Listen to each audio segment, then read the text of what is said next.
ಚಿನ್ನಾಭರಣ ಲೂಟಿಗೆ robbers ಮಾಡಿದ್ದೆಂಥ plan ಗೊತ್ತಾ? ಹುಣಸೂರಿನ ಲಾಡ್ಜ್ನಲ್ಲೇ ತಂಗಿದ್ದಂತಹ ದರೋಡೆಕೋರರು ಕಳೆದ 15 ದಿನಗಳಿಂದಲೂ ಜ್ಯುವೆಲರಿ ಶಾಪ್ ಬಗ್ಗೆ ಮಾಹಿತಿಯನ್ನ ಸಂಗ್ರಹಿಸಿದ್ದಾರೆ. ದುಬೈ, ಕ್ಯಾಲಿಕಟ್ನಿಂದ ಚಿನ್ನಾಭರಣ ತರಿಸ್ತಾ ಇದ್ದಂತಹ ಮಾಲೀಕ ರಶೀದ್ ಕೆಲವು ಆಭರಣಗಳಿಗೆ ಬಿಲ್ ಇಲ್ಲದಿರುವ ಬಗ್ಗೆಯೂ ಕೂಡ ಮಾಹಿತಿ ಸಿಕ್ಕಿದೆ. ರಶೀದ್ನ ವ್ಯವಹಾರವನ್ನ ತಿಳಿದುಕೊಂಡೇ ಈ ಒಂದು ಕೃತ್ಯವನ್ನ ಎಸಗಿದ್ದಾರೆ.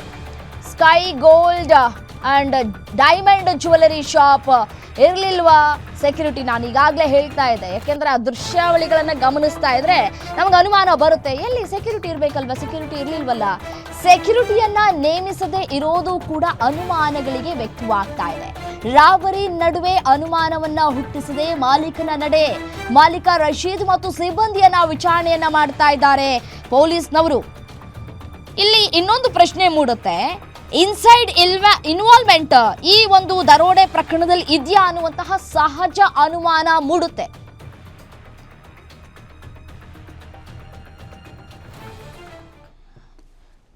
ಇದೇ ವಿಚಾರಕ್ಕೆ ಸಂಬಂಧಪಟ್ಟಂತೆ ಮತ್ತಷ್ಟು ಡೀಟೇಲ್ಸ್ ಕೊಡ್ತಾ ಹೋಗ್ತಾರೆ ನಮ್ಮ ಪ್ರತಿನಿಧಿ ಸುರೇಶ್ ನೇರ ಸಂಪರ್ಕದಲ್ಲಿ ಜಾಯಿನ್ ಆಗಿದ್ದಾರೆ.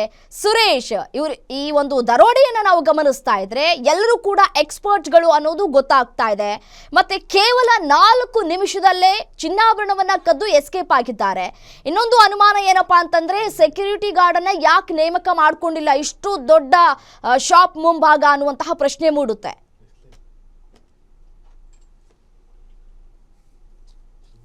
ರಮ್ಯಾ, ಬಹಳ ಮುಖ್ಯವಾಗಿ ಹುಣಸೂರಿನ ದರೋಡೆ ಪ್ರಕರಣ ಪಕ್ಕಾ ಮಾಸ್ಟರ್ ಪ್ಲಾನ್ ಅಂತೇಳಿ ಗೊತ್ತಾಗ್ತಾ ಇದೆ. ಕಳೆದ 15 ದಿನಗಳಿಂದಲೂ ಕೂಡ ಸ್ಟಾಫ್ನ ಆಗು ಹೋಗುಗಳು, ಸ್ಟಾಫ್ನ ವ್ಯವಹಾರಗಳ ಬಗ್ಗೆ ತಿಳ್ಕೊಂಡಿದ್ದವರೇ ಈ ರೀತಿಯಾದಂತಹ ಬಿಗ್ ದರೋಡೆಯನ್ನ ಮಾಡೋದಕ್ಕೆ ಸಾಧ್ಯ ಆಯ್ತಾ ಅನ್ನೋದು ಕೂಡ ಈ ಸಂದರ್ಭದಲ್ಲಿ ಎಡೆ ಮಾಡಿಕೊಟ್ಟಿರ್ತಕ್ಕಂತ ಅನುಮಾನ.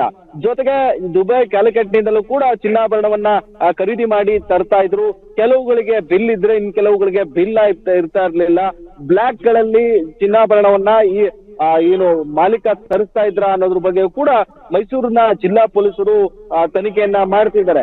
ಜೊತೆಗೆ ಇದೆಲ್ಲಕ್ಕಿಂತ ಮುಗಿಲಾಗಿ ಇಷ್ಟು ಕೋಟಿ ಬೆಲೆ ಬಾಳುವಂತ ಚಿನ್ನಾಭರಣದ ಅಂಗಡಿಗೆ ಸೂಕ್ತ ಭದ್ರತೆ ಕೂಡ ಇಲ್ಲದೆ ಇರೋದು ಅನುಮಾನಕ್ಕೆ ಕಾರಣ ಆಗಿದೆ.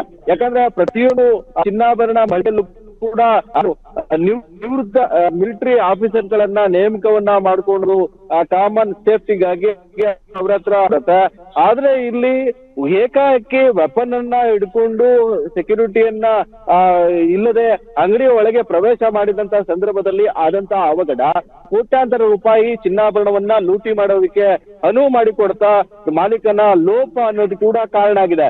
ಈ ಮಾಲೀಕ ವ್ಯವಹಾರವನ್ನ ತಿಳಿದವರೇ ಈ ರೀತಿಯಾದಂತಹ ಕೃತ್ಯಕ್ಕೆ ಕೈ ಹಾಕಿರೋದು ಕೂಡ ಈ ಬಗ್ಗೆ ಅನುಮಾನ ಕೂಡ ಕಾಡ್ತಾ ಇದೆ. ಹೀಗಾಗಿ ಸುಮಾರು 18 ಚೆಕ್ ಪೋಸ್ಟ್ ಅಲ್ಲಿ 5 ತಂಡದ ನೆರವಿನೊಂದಿಗೆ ನಡೀತಾ ಇರ್ತಕ್ಕಂತಹ ತನಿಖೆಯಲ್ಲಿ ಕೆಲವು ಹೊತ್ತಿನಲ್ಲಿ ಕೂಡ ಒಂದಷ್ಟು ಅಪ್ಡೇಟ್ಗಳು ಕೂಡ ಲಭ್ಯ ಆಗುವಂತಹ ಸಾಧ್ಯತೆ ಇದೆ. ಯಾಕಂದ್ರೆ ಏನು ದರೋಡೆಕೋರರ ಗುರುತು ಚಹರೆ ಪತ್ತೆ ಆಗಿರುವ ಬಗ್ಗೆಯೂ ಕೂಡ ಮೈಸೂರಿನ ಜಿಲ್ಲಾ ಪೊಲೀಸರಿಂದ ಕೂಡ ಮಾಹಿತಿ ಸಿಕ್ಕಿರುವಂತದ್ದು.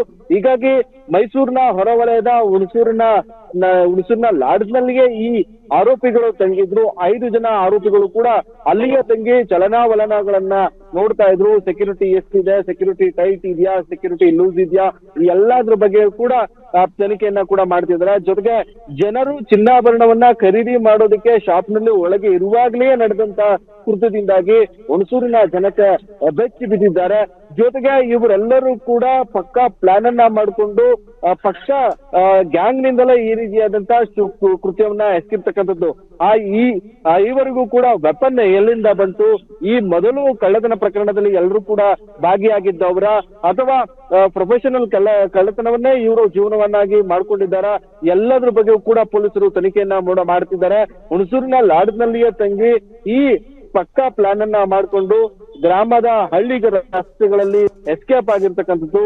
ಬಂದಂತಹ ಆರೋಪಿಗಳು ಒಬ್ಬ ಹೆಲ್ಮೆಟ್, ಇನ್ನಿಬ್ಬರು ಮಾಸ್ಕ್ ಹಾಕಿದ್ದ, ಮತ್ತೊಬ್ಬ ಮಾಸ್ಕ್ ಯಾವುದೇ ಸಾಧನ ಕೂಡ ಬಳಸಿಲ್ಲ. ಜೊತೆಗೆ ವೆಪನ್ ಅನ್ನ ಇಟ್ಕೊಂಡು ಆತ ಒಳಗೆ ನುಗ್ಗಿ ಎಲ್ಲರನ್ನೂ ಕೂಡ ಕುಳ್ಳಿರಿಸಿ ಆ ಸಿಬ್ಬಂದಿಯನ್ನ ಕುಳಿತುಕೊಂಡು ಅವರಿಗೆ ಎದುರಿಸಿ ಅವರಲ್ಲೇ ಚಿನ್ನಾಭರಣವನ್ನ ಪ್ಯಾಕ್ ಮಾಡಿಸುವಂತ ಕೆಲಸವನ್ನ ಕೂಡ ಮಾಡಿದ್ರು. ಇದೀಗ ಪೊಲೀಸರು ತನಿಖೆಯಿಂದ ಈ ಘಟನೆಯ ಹಿಂದೆ ಯಾರಿದ್ದಾರೆ ಅನ್ನೋದು ತನಿಖೆಯಿಂದ ಬಯಲಾಗಿ ಬರಬೇಕಾಗಿದೆ. ರಮ್ಯಾ, ಓಕೆ, ಥ್ಯಾಂಕ್ ಯು ತಮ್ಮ ಮಾಹಿತಿಗೆ.